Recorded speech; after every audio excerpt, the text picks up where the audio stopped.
Shalom, selamat malam buat kaum bapak yang diberkati Tuhan dan juga untuk rekan-rekan pemuda yang pada hari ini adalah jadwal dari ibadah dua pelkat ini, yaitu pelkat GP dan pelkat PKB. Dan hari ini pula kita memulai untuk beribadah masing-masing di rumah tangga kita dan mendengarkan firman Tuhan yang dikirim melalui video ini. Kiranya ini dapat menguatkan kita semua untuk tetap bersekutu dengan Allah di dalam keluarga kita dan juga dapat terus dimotivasi untuk menjalani proses kehidupan meskipun ada di dalam tantangan dan juga pergumulan yang berat. Bapak-bapak dan juga rekan pemuda, setelah kita tadi sudah berdoa mohon bimbingan Roh Kudus, maka mari kita membaca firman Tuhan hari ini sesuai dengan panduan Sabda Bina Umat yang terambil dari kitab Habakuk pasal 3 ayat 17 sampai ayatnya yang ke-19 yang menyatakan demikian. Sekalipun pohon ara tidak berbunga, pohon anggur tidak berbuah, hasil pohon zaitun mengecewakan. Sekalipun ladang-ladang tidak menghasilkan bahan makanan, kambing domba terhalau dari kurungan, dan tidak ada lembu sapi dalam kandang. Namun aku akan bersorak-sorak di dalam Tuhan, beria-ria di dalam Allah yang menyelamatkan aku. Allah Tuhanku itu kekuatanku, yang membuat kakiku seperti kaki rusa, yang membiarkan aku berjejak di bukit-bukitku. Pembacaan firman Tuhan pada hari ini melalui Nabi Habakuk kita diingatkan kembali tentang realitas dalam kehidupan manusia. Tidak ada manusia yang hidup tanpa permasalahan, tanpa pergumulan, tanpa keadaan yang mengkhawatirkan.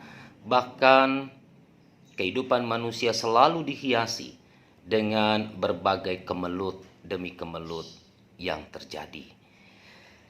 Realitas kehidupan itulah yang kemudian harus diletakkan di dalam perspektif iman untuk dapat tetap melangkah dan untuk tetap dapat memaknai tiap-tiap peristiwa yang kita alami dalam kehidupan.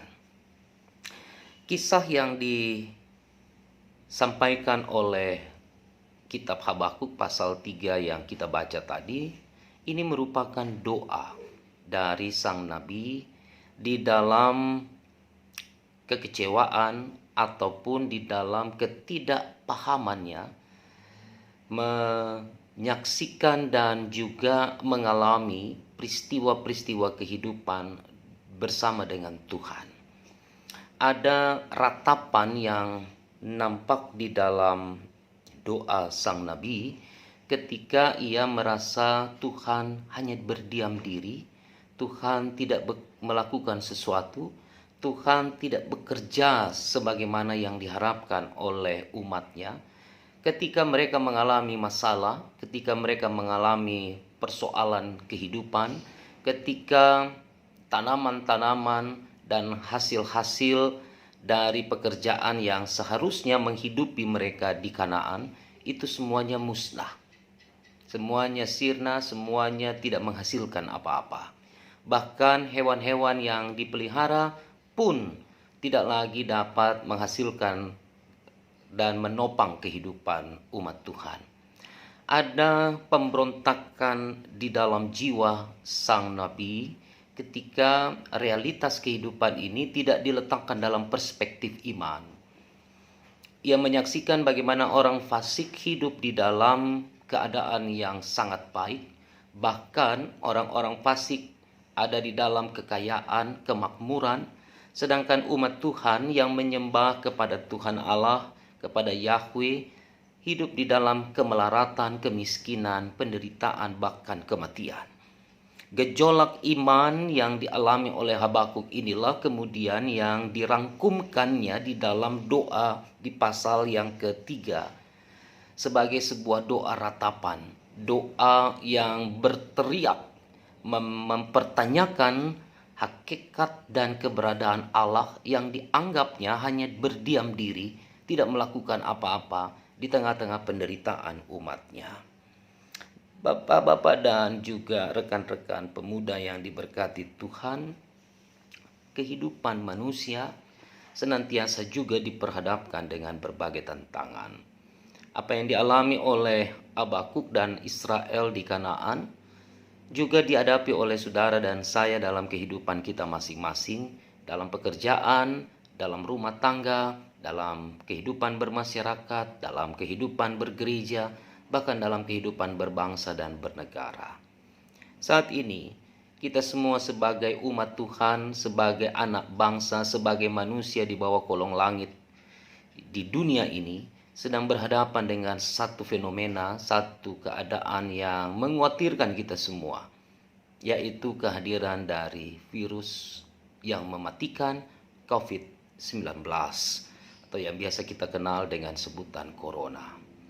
Virus ini tidak hanya hadir dalam kehidupan orang-orang yang tidak percaya kepada Tuhan Allah, tetapi virus ini juga menjadi bagian yang dihadapi oleh semua umat, termasuk oleh umat Kristiani di dunia ini. Kematian tercatat setiap hari karena virus yang mematikan ini. Dan juga bukan hanya sekedar kematian, tetapi secara psikologi, orang-orang yang mengalami atau yang terpapar virus COVID-19 itu juga mendapatkan stigmatisasi yang berat karena mereka dianggap sebagai orang-orang yang harus dihindari, dimarginalkan, dijauhi karena virus yang ada di dalam diri mereka. Dan ini menjadi persoalan yang serius ketika kita semua ada di dalam keadaan yang mengkhawatirkan saat ini.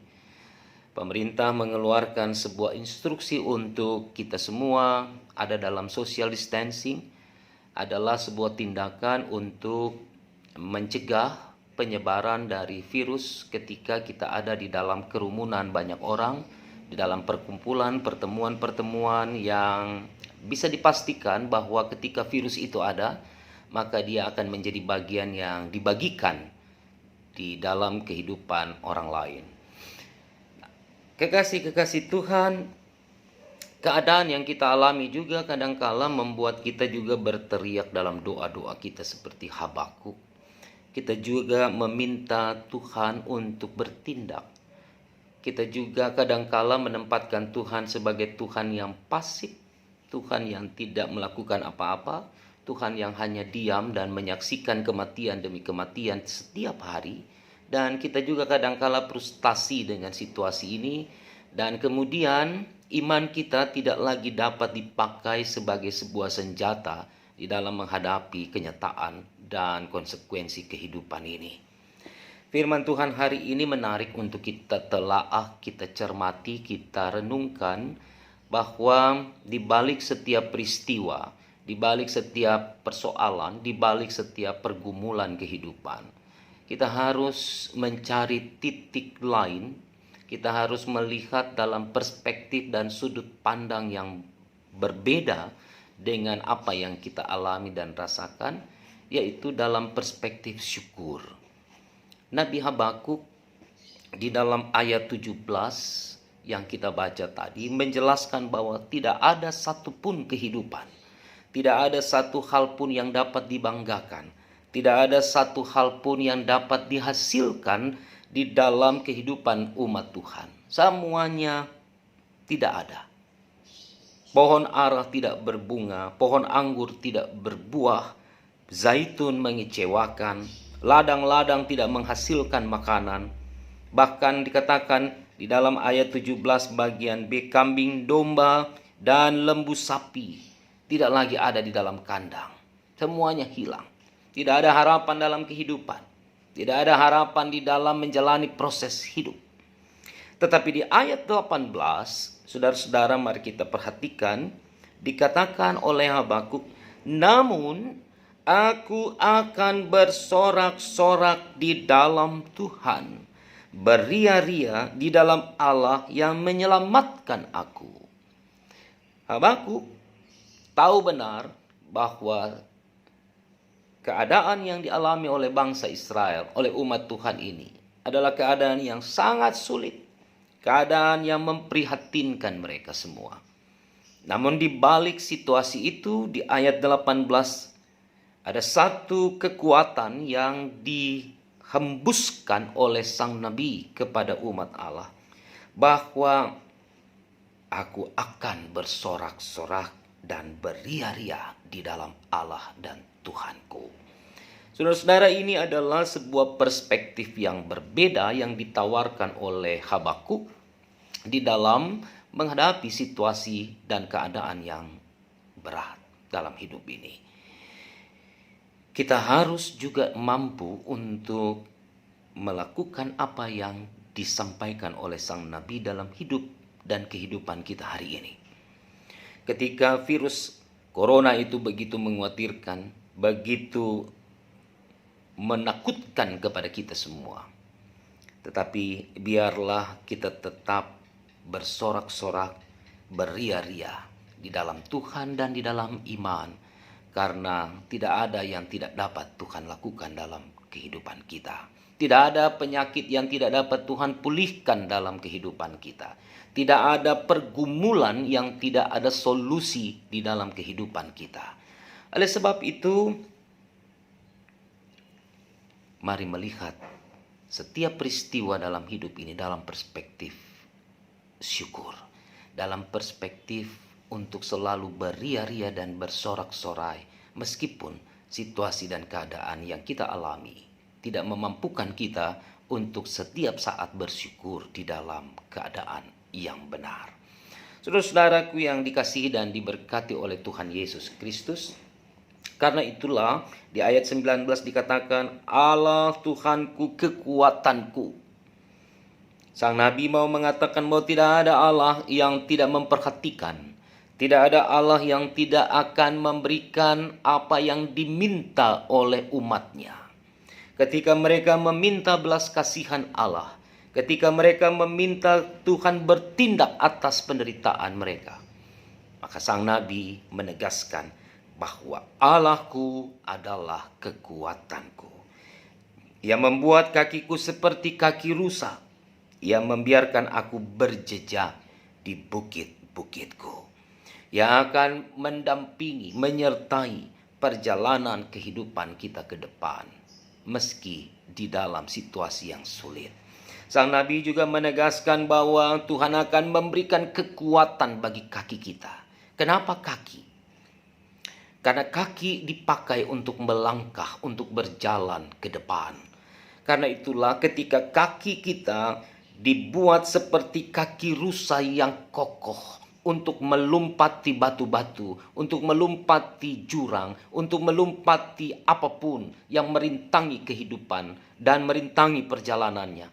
Maka imanilah bahwa ketika virus corona begitu mengkhawatirkan kita hari ini, tapi Tuhan membuat kaki kita kuat untuk terus berjalan, untuk terus melangkah, untuk terus melakukan apa yang menjadi kehendak Tuhan atas kehidupan kita.